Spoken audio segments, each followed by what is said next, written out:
তো গাইস তোমরা একটা জিনিস লক্ষ্য করে দেখেছো, মানে 2020-তে 21-এ 22-এ 23-এ 24-এ 25-এ, হ্যাঁ 2021, 22, 23, 24, 25, 25 অব্দি, মানে আমি একটা জীবের কথা বলছি, তোমরা বুঝে নাও। যে কাক পাখি, বুঝতে পারছো তো, মানে কাক পাখি পাখি থাকে না, কাক পাখিকে তোমরা 2020, মানে 25 অব্দি নিশ্চয়ই অনেকেই দেখতে পেয়েছো। তো 2026-এ তোমরা অবশ্যই কমেন্টে বলো, 2026-এ কাক পাখিকে তোমরা কি দেখতে পাচ্ছ? নিশ্চয়ই বলো। আমি ভাই দেখতে পাচ্ছি না 2026-এ, সত্যি কথা।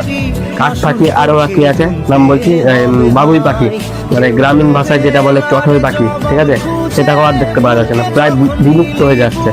তো মানে তোমরা যেখানে যেখানে দেখতে পাবে অবশ্যই তোমরা কমেন্টে জানাবে যে আমাদের গ্রামে কাক পাখি বা বাবুই পাখি আছে। তো এটা পাখি নিয়ে মানে ব্লগটা বানানো হয়েছে, ঠিক আছে। তো তোমরা অবশ্যই কমেন্ট করো আমাকে।